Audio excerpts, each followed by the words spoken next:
Unity has launched the campaign to try and counter the extremists. Now speaking out to denounce terror and extremism. 30,000 people formed a human chain in the south this afternoon in the name of peace. We're asking if religious intolerance is on the rise. We believe that religious freedom is a fundamental human right. Giving a message that Islam is a religion of peace. We must all endeavor to spread love and a sense of community.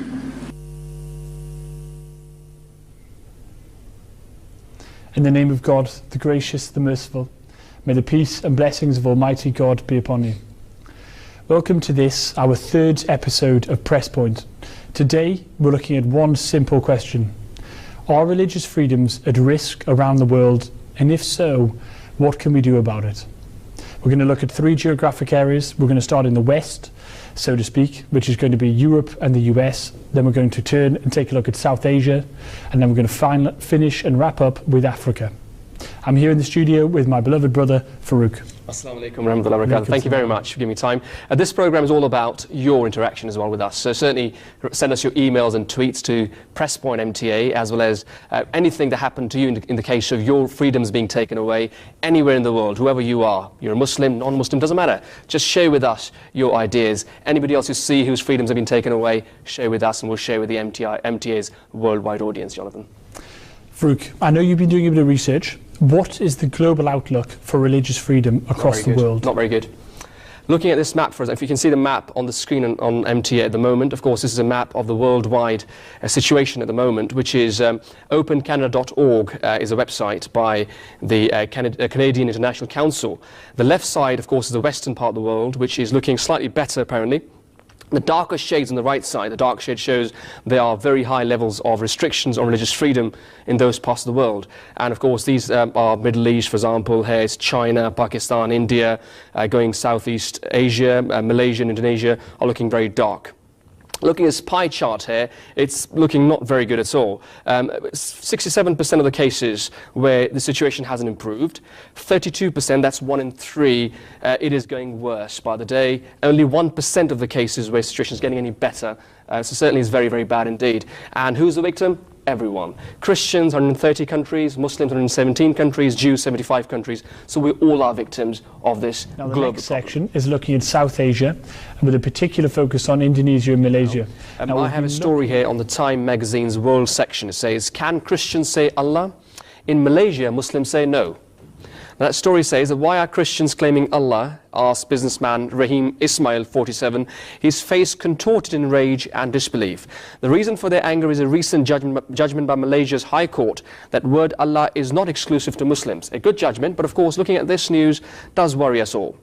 That is on RT's news website. It says Malaysian Sultan forbids using Allah outside Islam.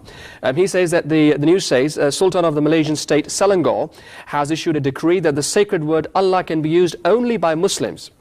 The move put more fire into controversy in the state where language peculiarities are also make Christians use the term.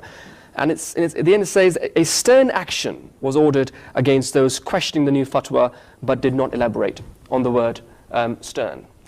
I mean, the difficulty is that in the West, I just want to make this one small point, in the West you kind of have a contradictory issue. On one hand you have a ban on burqas, and on the other hand you go out and say to countries in Southeast Asia and elsewhere that, well, you should be democratic, you should have freedom of religion. So in the West we kind of need to take responsibility about making sure that we give a consistent message.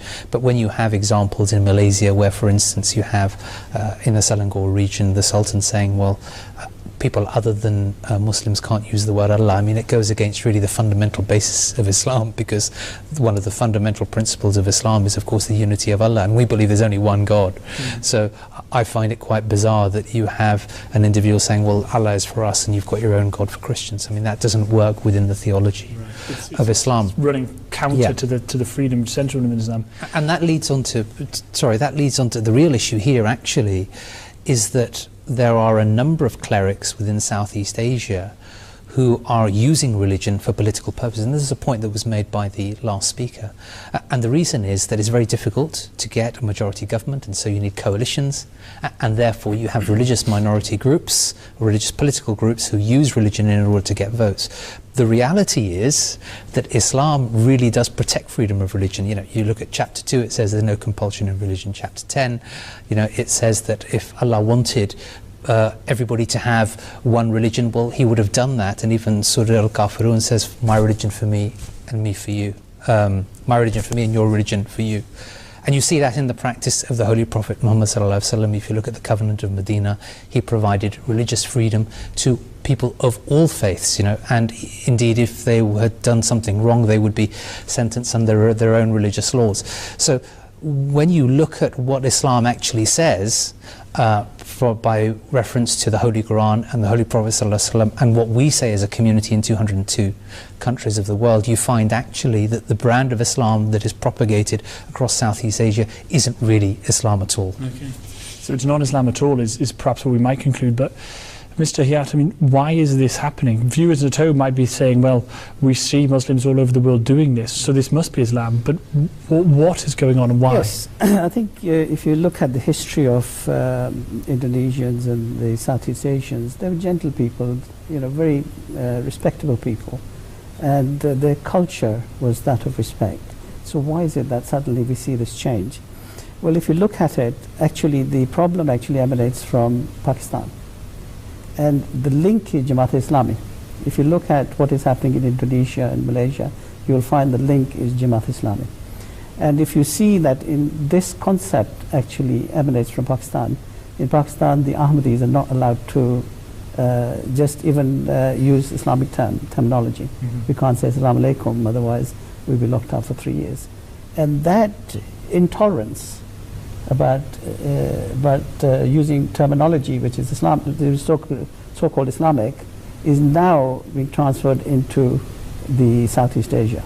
And therefore you see that Allah now suddenly has become a term that the Muslims are saying, no, this is only Muslim term. Okay, so it's coming in from Pakistan. I mean, Mr. Yusuf, I mean, what can we do about this if this is the case? If it is a sort of a creep of extremism coming from these countries, what does the future look like for the Southeast Asian region in terms of religious freedom, and what can we do about it?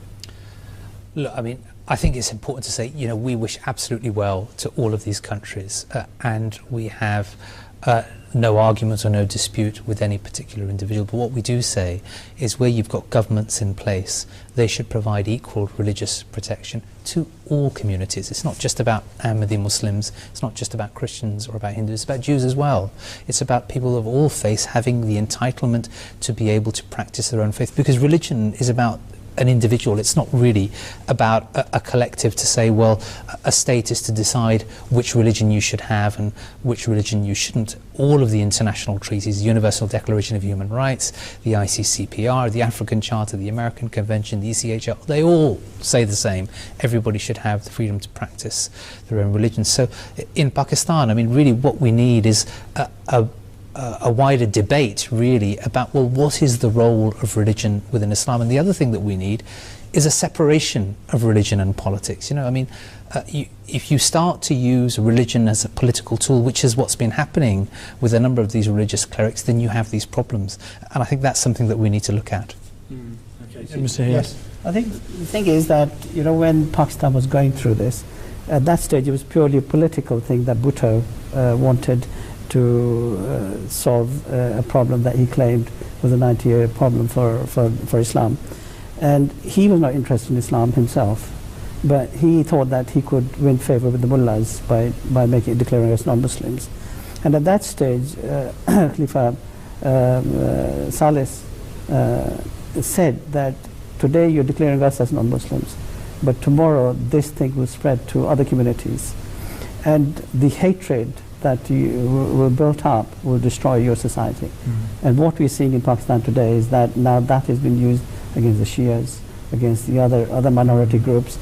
And Pakistan, you saw that in Pakistan at this moment in time there are intercommunal feuds taking place, sectarian killings taking place.